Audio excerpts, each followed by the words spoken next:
All right, welcome back.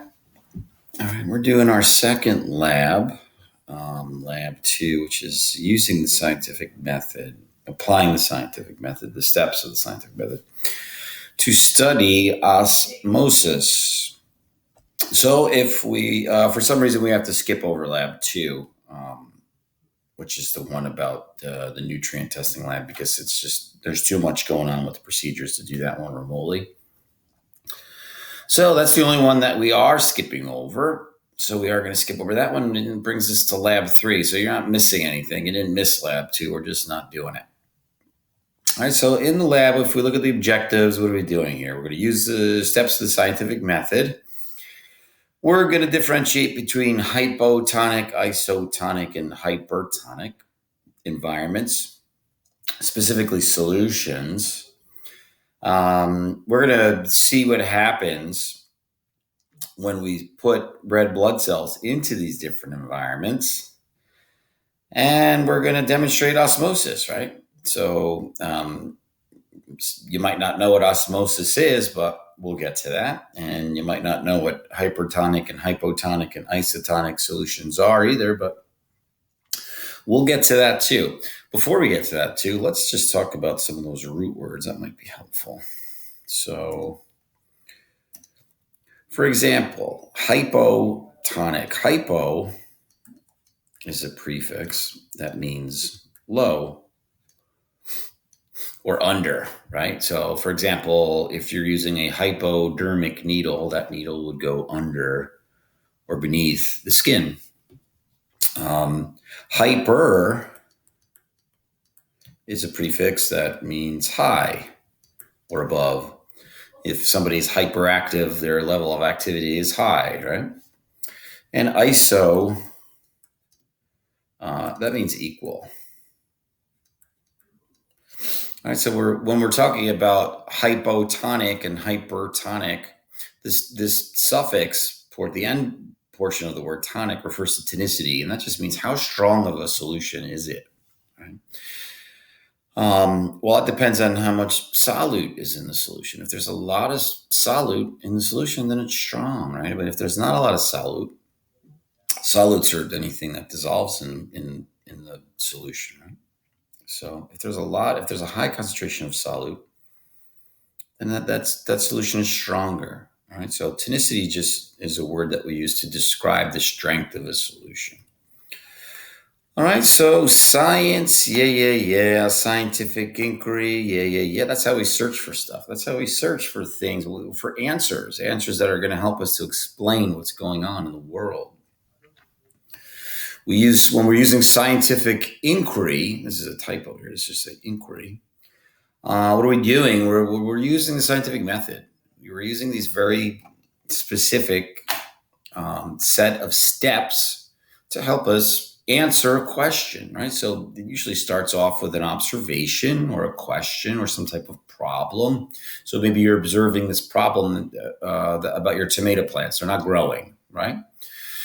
So after doing some research about growing tomato plants in upstate New York, you've gathered enough information that you think you might be able to figure out what's going on. And let's say that you think it's the amount of sunlight. Maybe perhaps you're in your garden, the tomato plants aren't getting enough sunlight, and that's why you're not growing really good tomatoes.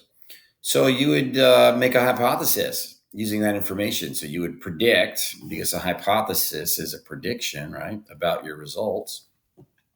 You would predict that if you move some of the tomato plants into a new area that has more sunlight, then the tomato plants would grow better, right? But you would want to leave some of the tomato plants back where they were, because what you're doing is you're setting up a controlled experiment. And a controlled experiment, we have what's called a control group, and we want to use that to compare our experimental group to. Our experimental group is going to be the group of plants that we move into the new area that's getting more sun. So then you have two groups of plants, maybe three groups of plants. The original group of plants where they always were, and then another group of plants that's getting more sun, and maybe a third group of plants that's getting even more sun. And over the next couple of weeks, you're collecting data, and the data that you're collecting is how are they growing? So you're out there, you're measuring the growth.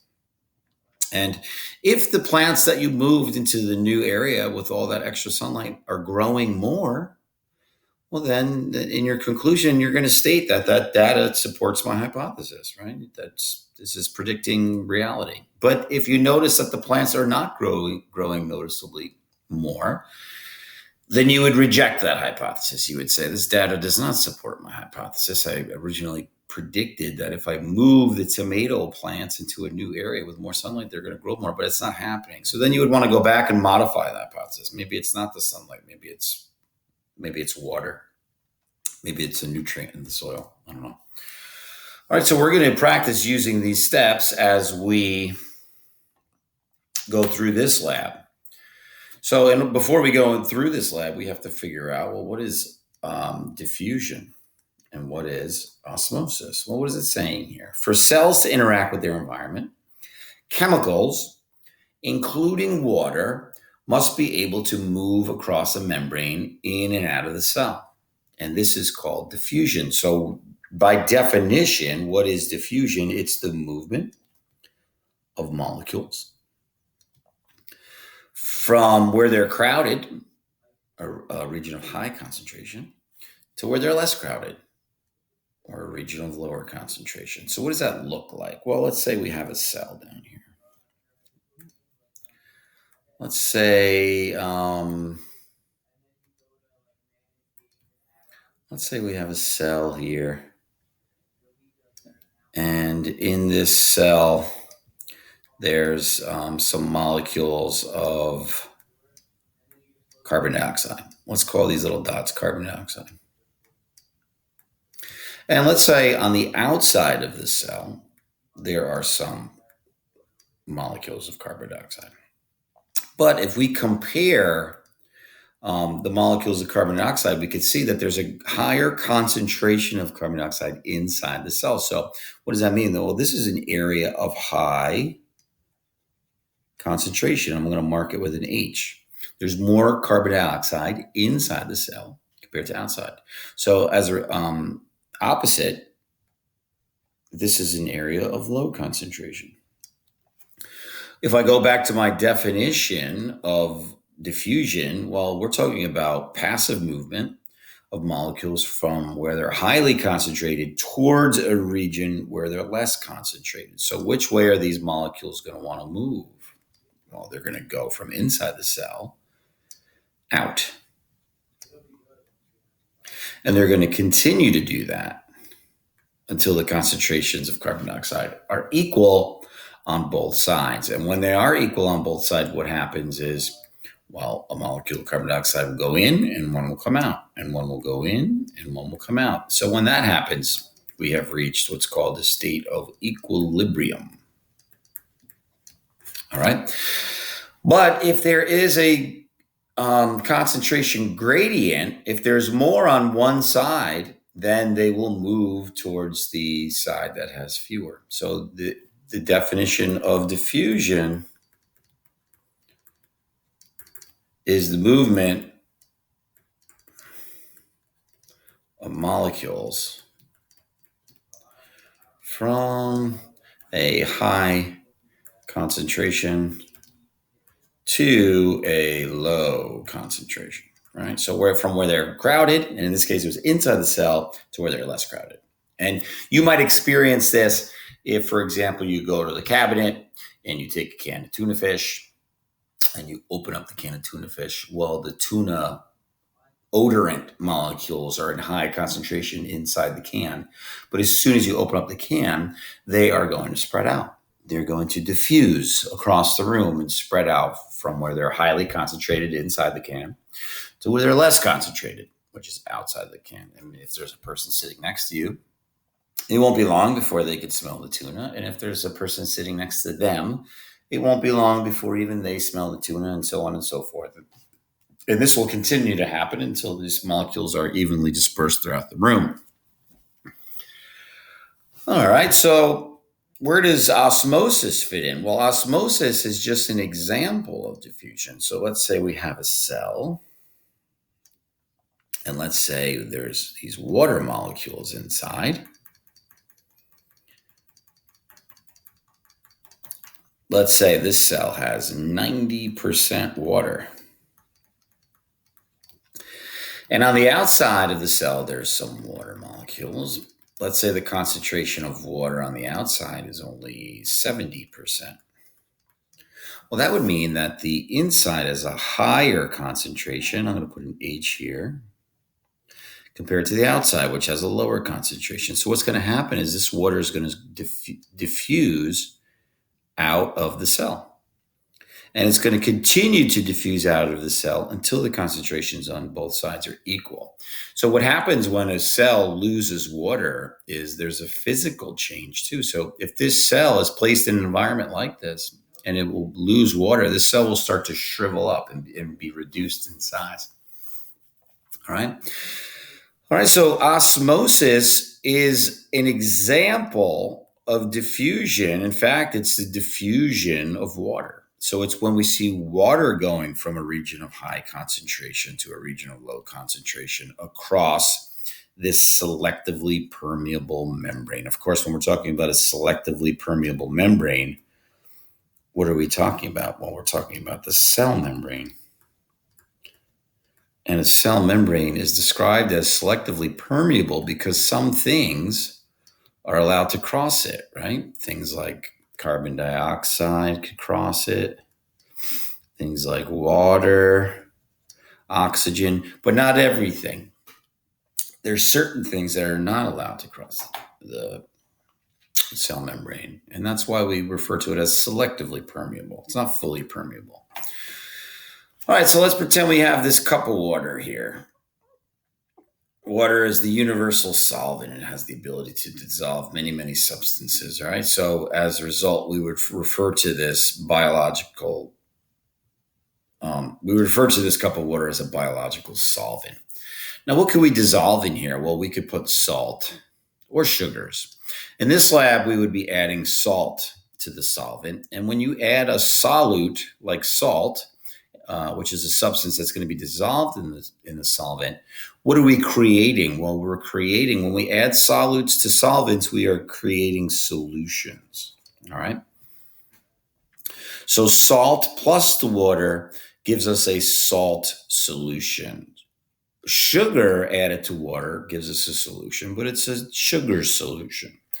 And remember, these solutions can vary in strength depending on how much solute you add to them. If we add a lot of solute, we're making a strong solution. If we only add a little bit of solute, we are making a weak solution. And how we describe the strength of solutions is referred to as tonicity. So tonicity describes the concentrations of salt or other solutes relative to the concentration of water. All right, now here are our three different environments that we would be creating if we were in lab. We would be creating a hypertonic environment, a hypotonic environment, and an isotonic environment. Remember, iso means equal. Hypo means low. And hyper means high, right? Okay. If you can remember that, this becomes a little bit easier. So when we compare two solutions, if the solutions have blank solute and solvent concentrations, they are considered isotonic to each other. Well, I know that iso means equal, so that means if they have the same. So if I have two solutions next to each other and they're exactly the same, let's say they're both 10% salt solutions, they're the same. They are isotonic. When we compare two solutions, if a solution has blank solute and blank solvent concentrations, when compared to each other, then that solution is referred to as hypotonic. Well, hypotonic means low, okay? So when we're comparing two solutions, if a solution has less solute and more solvent, so less salt but more water, then the other one, then that one is considered hypotonic.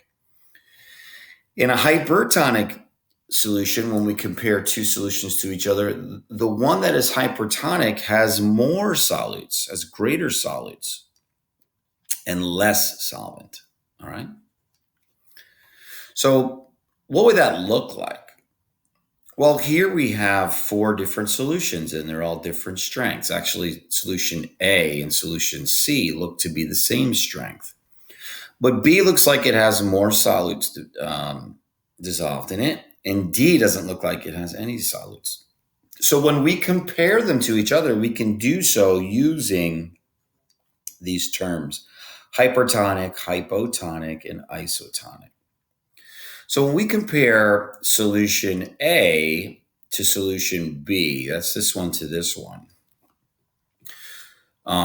we would say that solution A is blank to solution B because solution A has blank solid. Well, this one is a weaker solution than B. I could clearly see that. So I would say this one has less solute. Solution A is, we would say, is hypotonic.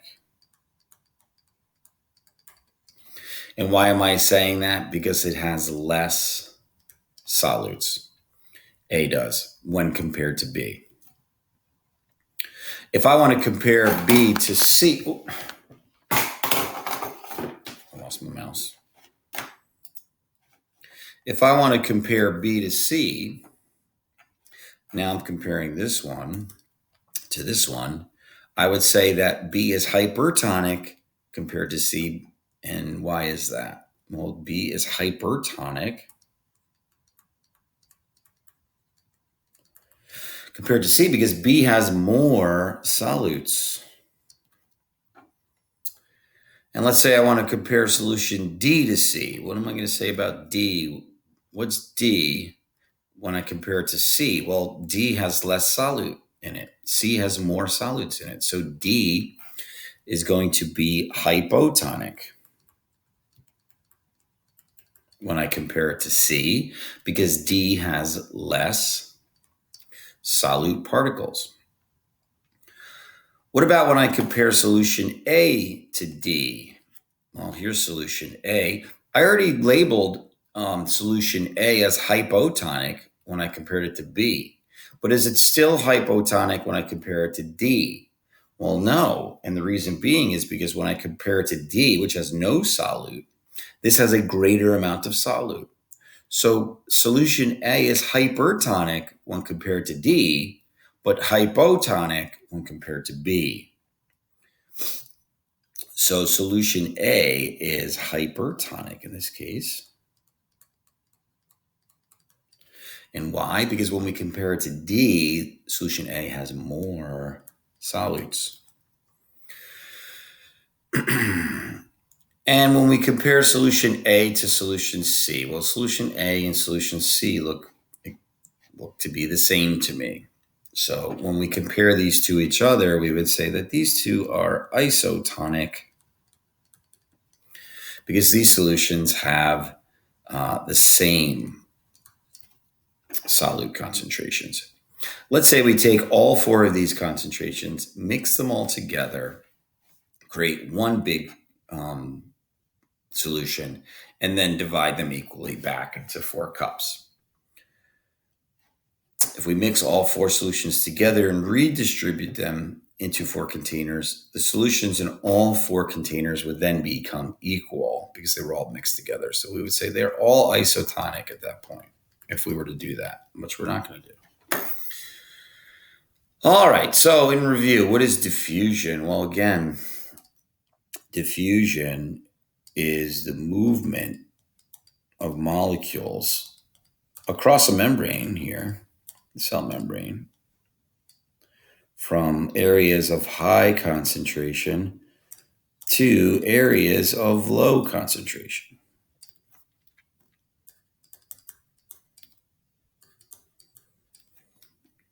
Here we see a semi-permeable membrane Water is allowed through. These particles are not allowed through. All right, so that's what semi-permeable means. Not everything's allowed through. Some of the larger solutes are not going to be able to squeeze through this membrane. All right.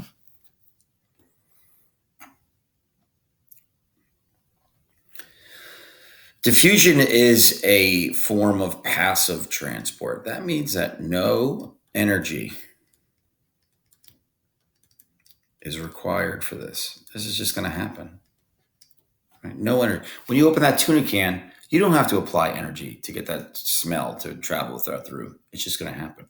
Those molecules are just bouncing off of each other naturally. All right, so in order for osmosis to occur, we got to have a selectively permeable membrane that allows water to go through it. If we do not have a permeable membrane, selectively permeable membrane, no osmosis. If we don't have water present, no osmosis. Because remember, osmosis is the diffusion of water. All right, so let's say we set this up. Let's say we have a big beaker. Here's our beaker. And we fill the beaker with water. And somehow we're able to divide the beaker in half by inserting this semi-permeable membrane. We insert this little membrane in here and it completely separates the left side from the right side. However, there are little pores in it that allows water to go through, but these solute particles are not able to cross. So what's going to happen? Well, if I look at this situation, there's more water on this side and less concentration of water on this side because the water is sharing space with these solutes. So let's say this solute, let's count these and we'll designate each dot as being 1% of the solute. So this side has 1, 2, 3, 4, 5% solute. Let's call this solute salt. So this side is a 5% salt solution. Well, this side is 1, 2, 3, 4, 5, 6, 7, 8, 9, 10, 11, 12, 13, 14, 15, 16, 17. This is a 17% salt solution. Well, if something is a 5% salt solution, that means it has 95% water. If something is a 17% salt solution, that means this is 83% water. Well, where's the higher concentration of water then? On this side, we have a higher concentration of water and a lesser concentration of water on this side. So what's going to happen? Well, according to our rules, things move from where they're highly concentrated to where they're less concentrated. So what's going to happen is water is going to cross this membrane from one side into the other. And as a result, as water is crossing this membrane, the water level on this side will drop and the water level on this side will rise. If you could imagine that.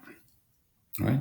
So this is what osmosis is. It's the movement of water across a semi-permeable membrane from an area of low solute concentration, right? Or hypotonic solution towards an area of higher solute concentration or hypertonic solutions.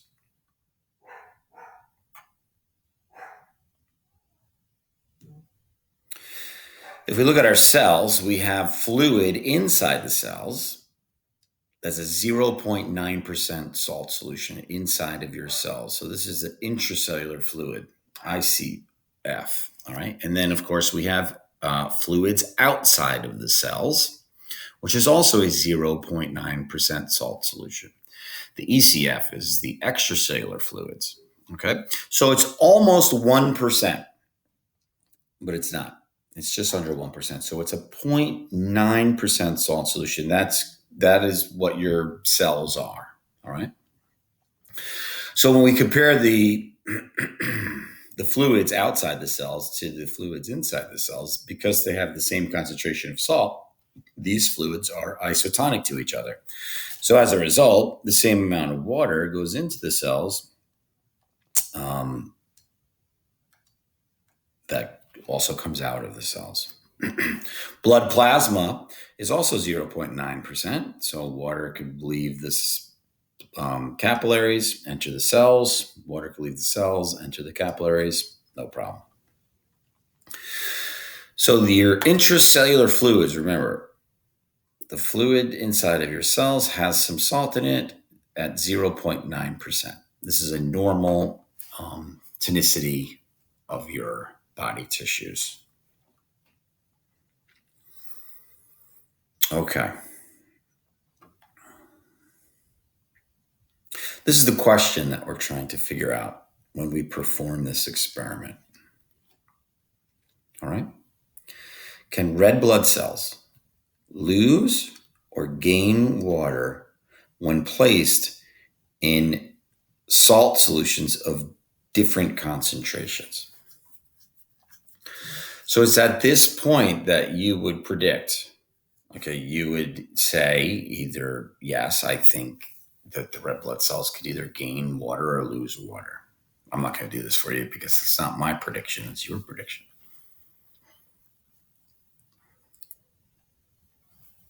Okay, this is the part where we're going to do our hypothesis. We're going to predict. We're going to compare the fluid salt concentration inside and outside the cell. Indicate the nature of the solution inside and outside the cell by using the words hypotonic, hypertonic, and isotonic. Then we're going to draw arrows indicating the movement of water. And then we're going to predict the shape of cells. Now, the shapes of cells could be described as being normal, crenated, or expanded. So expanded means the cell is bloated. Crenated, it means that it's shriveled up like a raisin. All right.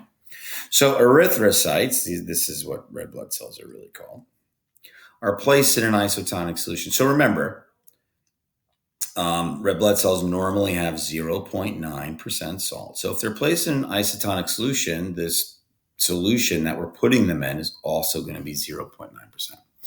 So in this spot, you're going to predict, well, what is going to be the result on the shape of the cell? Are they going to be normal, crenated, which means shriveled up, or are they going to be expanded? So you would write that there, and then you would draw it. Over here, you're going to predict the movement of water using these arrows. So you want to either put arrows going this way, or arrows going this way, or arrows going both ways, like they're drawn here. If we put the red blood cells in a hypertonic solution, we're taking red blood cells that are 0.9% and putting them in a stronger solution. So we're putting them in a 2% salt solution. How is this going to affect the shape of the cell? Predict it. Normal, crenated, or expanded. Draw what it might look like here. This, of course, if this is a stronger salt solution compared to the inside, we're going to label this as being hypertonic.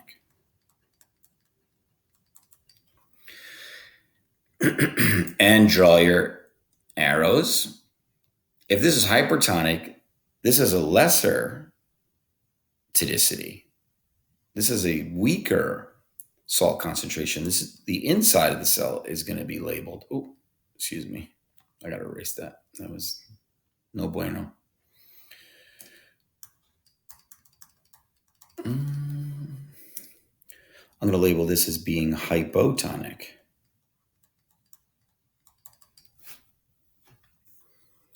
And then, of course, if I put my red blood cells in a hypotonic solution, I'm going to put it in just pure water without any salt. So the inside becomes hypertonic. The outside becomes hypotonic. All right, so predict the flow of water using arrows, predict the shape, and draw what you think that shape might look like. All right. So again, to review, before we do anything, what is the normal salt concentration inside the cell? Well, it's 0.9%. That's the normal salt concentration. NaCl is salt.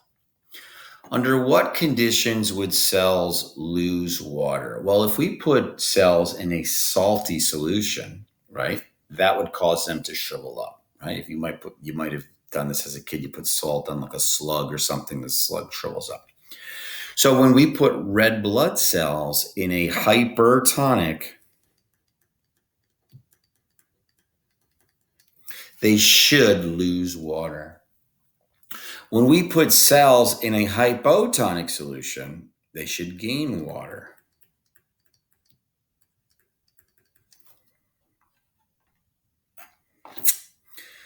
Using the materials at your desk, what kind of experiment can we set up? Well, we don't need the materials. We could just kind of pretend. We can create a hypotonic, an isotonic, and a hypertonic environment.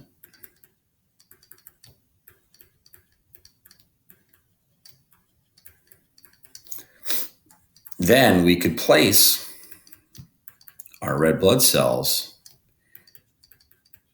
into each environment. And then we could observe how the environments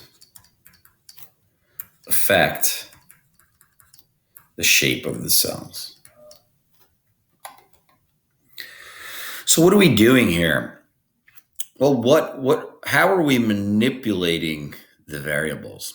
What is the condition that we are changing, that we are in control of, that we are changing? This is the amount of solute.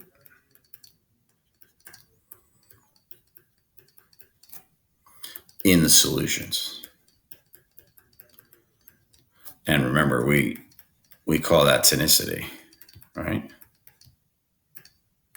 So tonicity becomes our independent variable because we are creating these three different solutions that have three different strengths of salt. The dependent variable is going to be the data that we're collecting, right? So what are we looking for as we're placing the red blood cells in these three different solutions? What is our dependent variable going to be? What is the data? The data is going to come in the form of the shape of the red blood cells. How are the red blood cells going to react when we put them in? What are some conditions that we want to keep constant? Well, we want to make sure that the temperature is the same in all three, right? We want to be sure that we're using the same type of blood in all three. Things like that. And how can we assess whether or not the cells have gained or lost water? Well, we can use the microscope.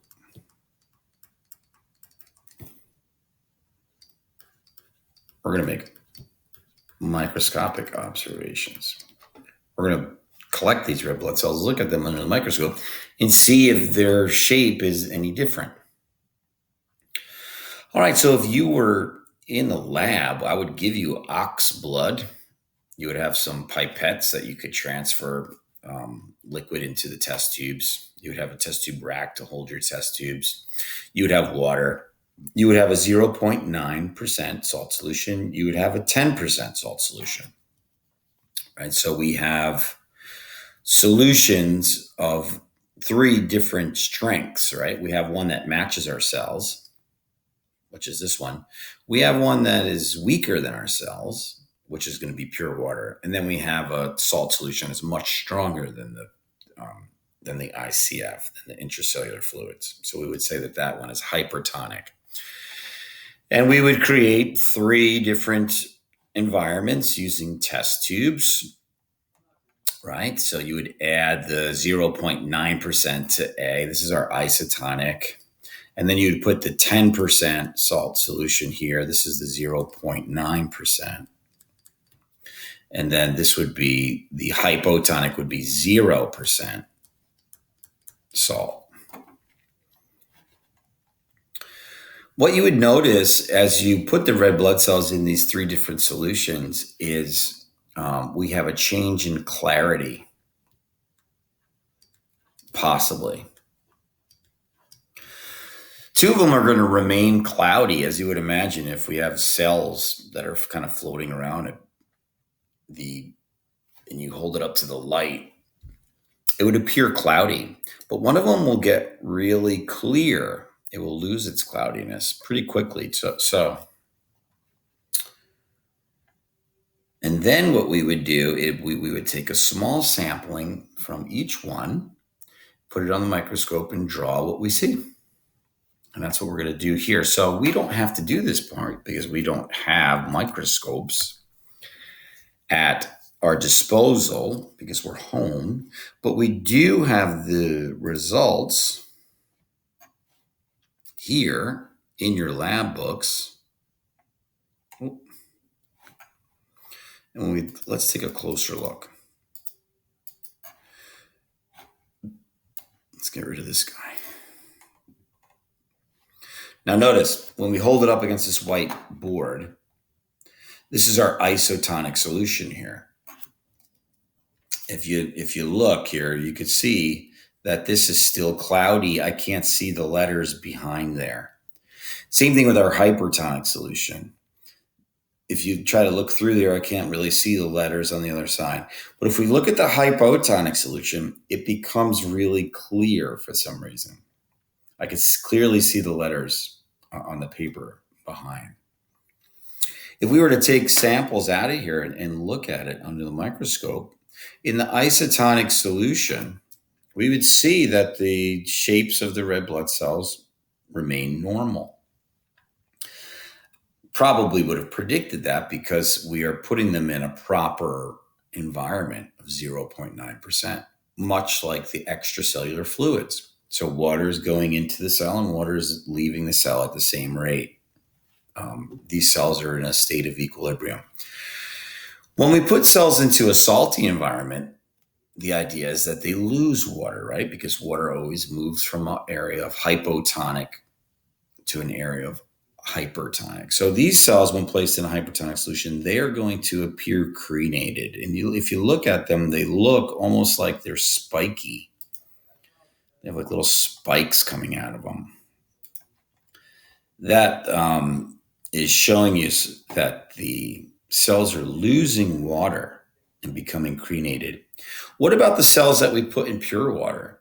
When we try to find them under the microscope, we have a hard time even finding them. Where did they go?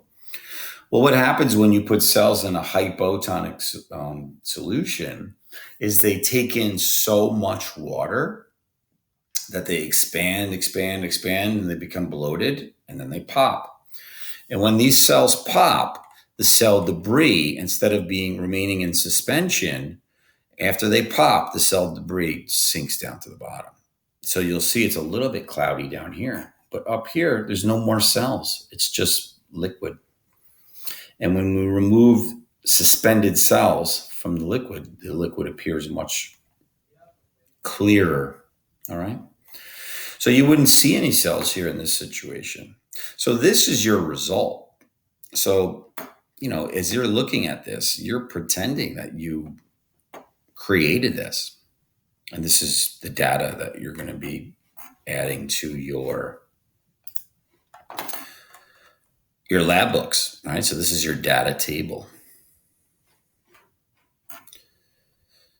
All right. So draw what you see in each three. Remember, you're not going to be really drawing anything in this one because all of these cells have lysed or hemolyzed, popped, and there's nothing to see there.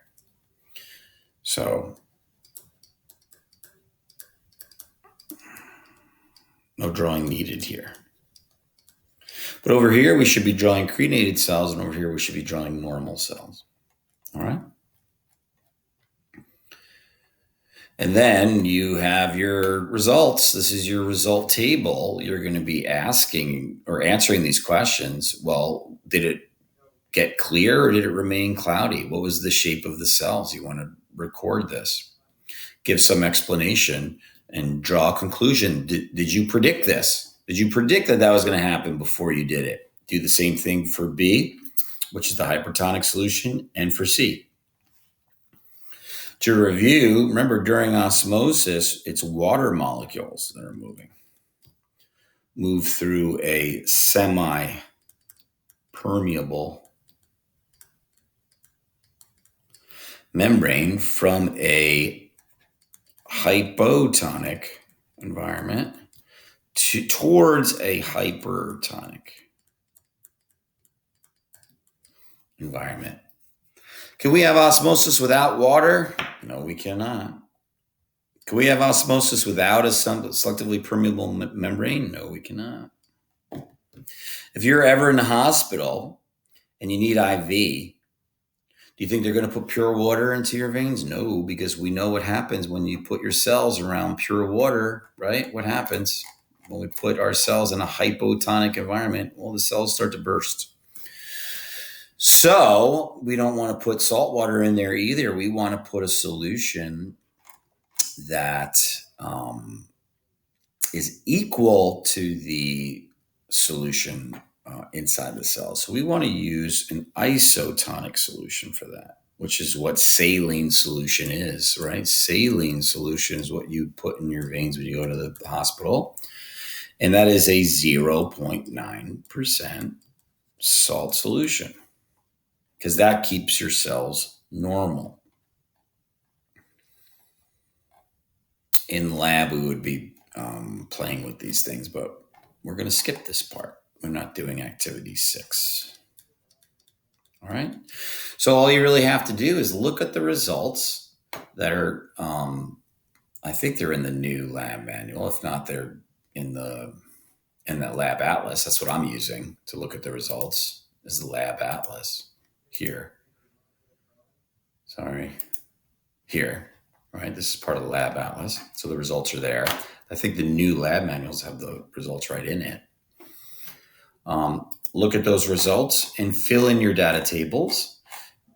Fill in your microscopic observations. Remember when we used the microscope, the eyepiece is 10x. The objective lens, you would be using high power for this, would be 40x. So these images are at a 400x magnification. All right, and just make sure you have everything filled in, because when it comes time to do the lab exam, I'm going to be saying, hey, I need these pages. I'm not going to tell you what pages that they're going to be yet, but when it comes time to take the lab exam, I'm going to be asking for specific pages that you are going to have to scan and send in to me, okay? All right. That is lab number 3, applying the steps of the scientific method to observe and study osmosis. I hope it was painless. I hope you understand it. If you don't understand something, feel free to email me or put it in the discussion forum, and we'll go from there. All right. Take care.